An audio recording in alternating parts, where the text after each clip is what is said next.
বাংলাদেশের নারীদের রাজনীতির অংশগ্রহণ এই কাজটা সবচেয়ে বেশি কঠিন করে গেছে শেখ হাসিনা নিজে। শেখ হাসিনা 16 বছর ধরে যেই লুটতরাজ, দুর্নীতি, খুন, গুম, আয়নাঘরের মতো দৃষ্টান্ত তৈরি করে গিয়েছে, তারা বাংলাদেশের নারী পুরুষ নির্বিশেষে মানুষ নারীকে রাজনীতিতে বিশ্বাস করতে সময় নিবে।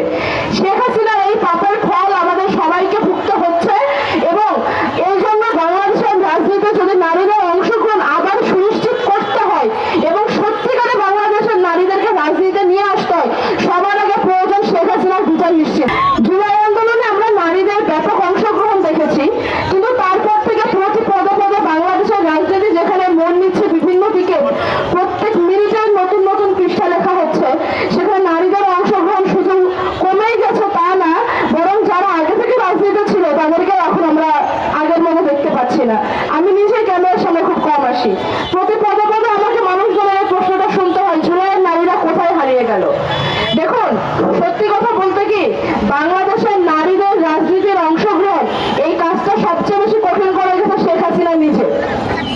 শেখ হাসিনা 16 বছর ধরে যেই লুটতরাজ, দুর্নীতি, খুন, গুম, আয়নাঘরের মতো দৃষ্টান্ত তৈরি করে গিয়েছে, তারা বাংলাদেশের নারী পুরুষ নির্বিশেষে মানুষ নারীকে রাজনীতিতে বিশ্বাস করতে সময় নিবে।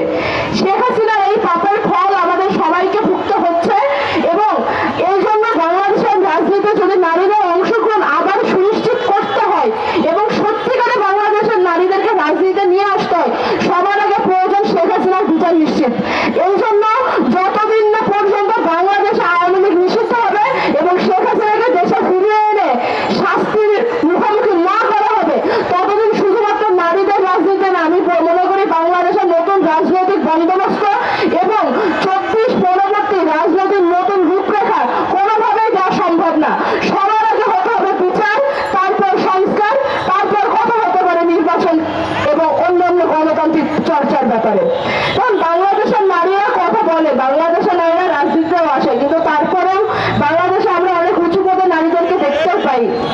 স্টিল আমরা এখন পর্যন্ত সেই অর্থে নারী মুক্তি দেখিনি। আমি নিজে গত 7-8 বছর রাজপথে আছি, নারীদের শুধু নিয়ে নয়, বরং দেশের যে কোনো ধরনের ফ্যাসিবাদী ঘটনা বা ফ্যাসিবাদী যে কোনো দৌরাত্মের বিরুদ্ধে সবসময় কথা বলে গিয়েছি। এখন পর্যন্ত আমি আমার সেই জায়গা বানাতে পারিনি, যেই জায়গা বানালে মানুষজন আমার কাজ নিয়ে কথা বলবে, আমার শরীর নিয়ে বা আমার ছবি নিয়ে বা ফেসবুকে আমি কিভাবে আসছি সেটা নিয়ে কথা বলবে না। ওই অবস্থান এখন পর্যন্ত বানাতে পারিনি। আপনি দেখুন, আমাদের বাংলাদেশে যে দুটি বৃহত্তম রাজনৈতিক দল রয়েছেন, তার একটি দীর্ঘদিন ধরে একা হাতে সামলিয়েছেন বেগম খালেদা জিয়া। তার মতো একটি বর্ষীয়ান রাজনীতিবিদকে এখন পর্যন্ত শুনতে হয় তার শরীর নিয়ে, তার পোশাক আশাক নিয়ে, তার চরিত্র নিয়ে, তা এগুলো নিয়ে তাকে কথা শুনতে হয়, তার রাজনৈতিক প্রজ্ঞা নিয়ে আলোচনা কমই হয়। তার যদি অবস্থা হতে পারে, আমরা তো রাজনীতি এখন পর্যন্ত শিশু, আমরা তো অবশ্যই এই ধরনের বুলিং এর শিকার হচ্ছি। দেখুন, বাংলাদেশের নারীরা এত উঁচু পদে থাকা সত্ত্বেও কেন এই ধরনের বুলিং শেষ হচ্ছে না? তার কারণ নারীদেরকে আমরা শুধুমাত্র ইনক্লুড করছি, নারীদেরকে আমরা নিয়ে আসি, নারীদের বসিয়ে রাখি, নারীদের পার্টিসিপেশন কোথাও নিশ্চিত করা হয় না। যেখানে নিশ্চিত করা হয় সেখানে নারীরা অডিয়েন্স পায় না।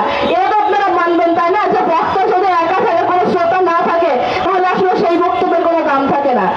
মেয়েদের লড়াইটা মাঠে বা ক্যামেরার সামনে না। যদি আপনারা সত্যি চান যে বাংলাদেশের নারীরা তাদের রাজনীতিতে সত্যিকারের জায়গা ফিরে পাক, তাহলে মেয়েদের অংশগ্রহণ শুধু নয়, মেয়েদের অংশীদারিত্ব নিশ্চিত করতে হবে। কোথায়?